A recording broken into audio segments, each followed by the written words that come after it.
How was there that many participation in the presidential election in the United States of America? Well, there is a few simple answers to that.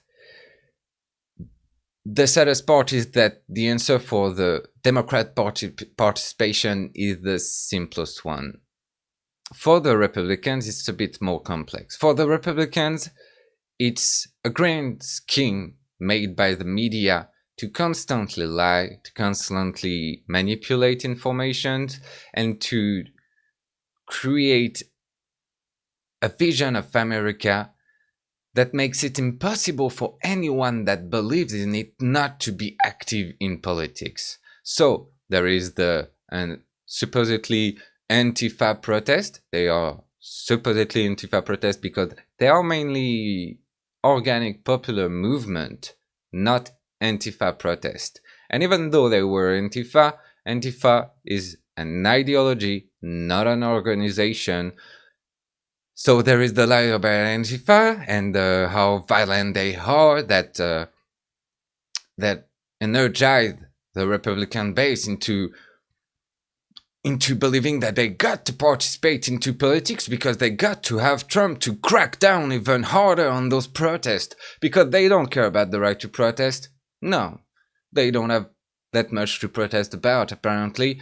Well, arguably they don't have that much to protest about, being mostly white people, being mostly out of the LGBTQ community and all that, but they don't care about that much. There is also the QAnon movement that first believe on something true, the selling of children for sexual purposes. This is true, that exists. Now, what is not true and what QAnon makes the Republican believe is that it is all done by the Democrats. Now, is there sometimes with some Democrats to some people that are in this market? That's for sure. But are those links less than the links between the oligarchs of the Republican, where the Republicans are Democrats, and they do have ties with incredibly disgusting organizations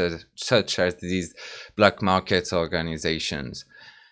There is also the idea of white genocide. So people are scared. Republicans and conservatives are scared about to be replaced by blacks or Mexicans or Muslims. But obviously, this is stupid as fuck. But this is what they're scared about. After all, Trump has told them, and the right-wing media repeat the claims that those South American migrants were bringing diseases and not their best, maybe rapists and all, maybe not all of them are bad people. This is obviously false. They are not bringing a lot of diseases. You have brought yourself a disease that is way worse what they're bringing it to you, which is coronavirus, and the way you deal with it is killing so much American all around the USA. You should take care of yourself first and before thinking about the migrants, because goddamn, you're a way bigger danger for yourselves than migrants are for you. And in terms of why, what has energized the Democrats? Well, Trump. Hatred for Trump. This is a great way to further the power of the left. Having so much hatred from one man that hopefully is not going to be president anymore, and after that you have nothing on which to rely on to keep building power in order to keep winning elections and all that. Funnily enough, obviously, the only message that could be sent and that would energize the Democratic Party and the more left-wing independents is exactly the kind of message that is being attacked by the corporatist Democrats right now. So supporting BLM, more environmental justice, the Green New Deal, the talk of socialism apparently is making Democrats lose all around the country, even though there has been proven through this election that the more you had left-wing perspective, refusing to take corporate money, supporting the Green New Deal, supporting BLM and all that, the more you had chances to win. When you are making of yourself a democratic, light Republican candidate, you are sure to lose. Why would anybody vote for you if you're just a Republican light? They can vote for the Republican. They have very few chances of winning another election because of that. Winning the next presidential election that's coming in 4 years, Biden is certainly not going to help the progressive to give the Democratic Party a winning message. Kamala Harris is a cop. She has more chances than Biden to maybe give some leeway to those progressives, but generally she will keep doing what she's always done, which is criminalize even more shit. Like, she was very happy to say that she criminalized some parents for their kids not going to school.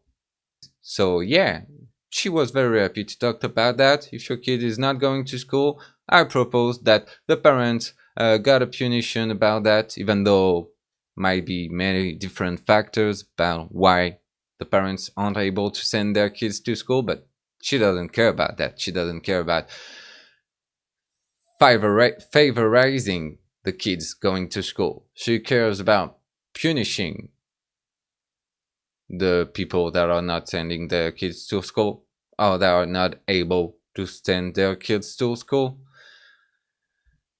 Because obviously this would be the consequence of it. There would not be more kids going to school because of criminalizing their parents because the kids aren't to school. This is not how this would happen. You must help them to send their kids to school. You must not punish them. Hell, how long the war on drugs that happened? Does that help in any way decrease the amount of people that do drugs? Oh, no, not at all. And plenty of people are in jail now because of simple use of a drug, and drug users still exist and are increasing, in fact. Punition sucks and doesn't work. All right?